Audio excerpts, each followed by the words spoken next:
Hernando deputies say that a Spring Hill man had a sneaky way of stealing fuel. They have charged Rafael Cruz with several counts, including fraudulent use of a credit card.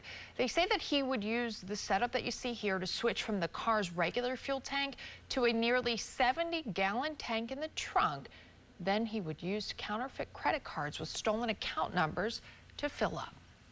The U.S. Department of Education announcing it will release billions of dollars in grant funding that was being withheld from schools nationwide. The department was withholding grant funding to review the use of all the funds. Local school district leaders say certain programs would have been at risk without that money. Parents we spoke with say they're not celebrating just yet. The government released the whole amount that we're expecting. We don't know. Are there going to be any additional requirements that they put on our school boards or our states in order to release the funds? We can't be sure until the funds are actually here. The Department of Education says they will start sending that money out next week.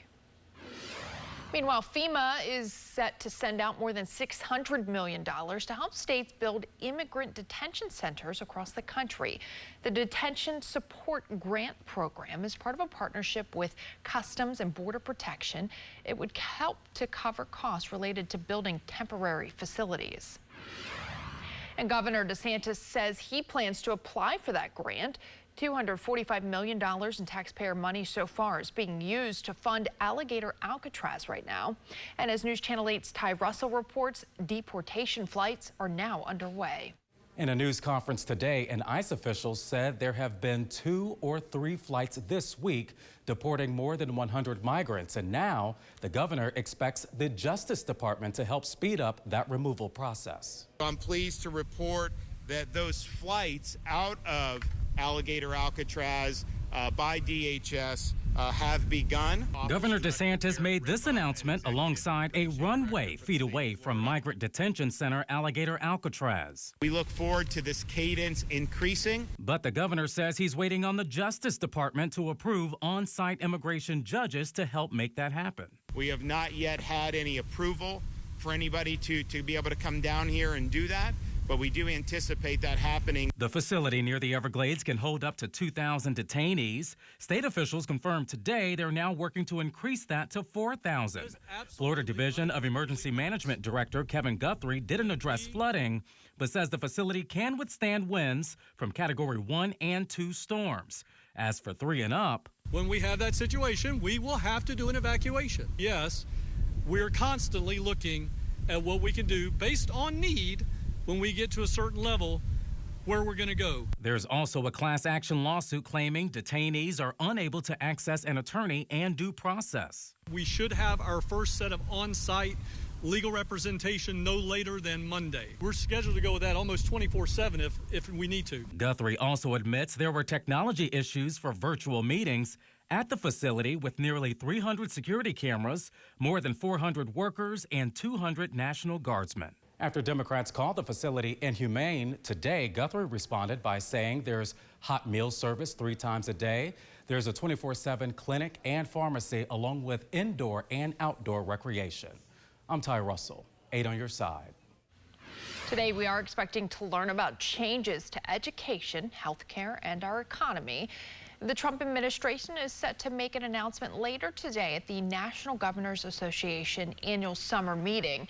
Cabinet members will be meeting with governors from across the country. We're going to be monitoring closely for any updates. Moat Marine Laboratory and Aquarium in Sarasota working on a unique program to restore coral reefs while also helping wounded veterans. Moat is working to identify more resilient coral species and replant them. Many reefs have been damaged because of rising ocean temperatures. The program partners Moat scientists with an organization called Combat Wounded Veteran Challenge to help maintain important coral nurseries. These men and women have sacrificed so much for our country, and they've come back and entered into this program, which by definition challenges these vets to really overcome the severe impacts of their contributions to protecting the United States. The veterans are learning to overcome physical challenges from combat injuries to help to grow these important coral species and replant them across the state. Max Defender 8, the most accurate weather radar in Florida. Sponsored by ArmorView Window and Door. Well, starting off with a check-in here of satellite and radar. Really not much to look at, not much to track, thanks to this area of high pressure at the surface, or near the surface, I should say, accompanied by a higher pressure in the mid and upper levels of the atmosphere as well. All of that then generating what we call a heat dome setup for this afternoon and really throughout this weekend. Now, shout out to Wendy from Brooksville with a temperature of 73 degrees this morning from some of the Weather Watcher emails I've gotten. Otherwise, your dog walking forecast going hour by hour. It is going to keep up with a very similar pattern that we saw a week ago, with feels like temperatures in the triple digits for most of the day, especially in through the late morning, early afternoon, and through the mid-afternoon. High temperatures today versus the feels like temperatures.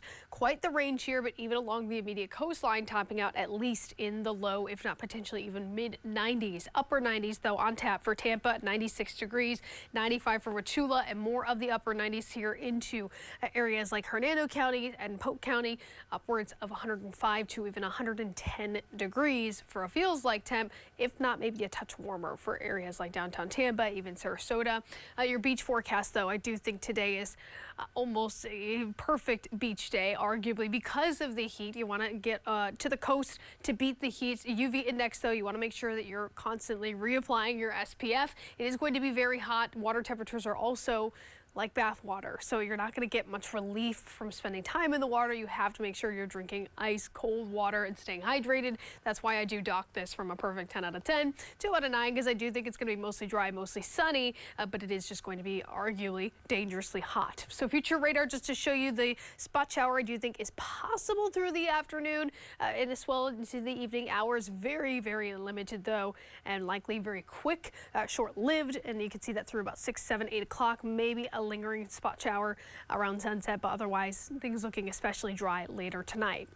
So here's a look at the forecast compared to the records for today, tomorrow, and even into the top of the upcoming work week. I do think tomorrow will be our best chance of potentially tying that record. It's not impossible, though, to potentially see high temperatures tied today with that record as well. Now, checking in with the tropics, fortunately keeping things quiet at the moment. No tropical development expected over the next 7 days. However, as we look out to July 30th through about August 5th, the extended tropical outlook is highlighting, and the Climate Prediction Center right now is highlighting northern portions of the Gulf, portions of the southeast coast of the United States and the Atlantic for about that very low end chance that we could be tracking some tropical mischief. But otherwise, as of right now, things are staying quiet. Your 8-day forecast calling for upwards of a 30% chance of rain tomorrow, though, still keeping things mainly dry, looking to the middle of the week for a better chance of scattered showers and storms.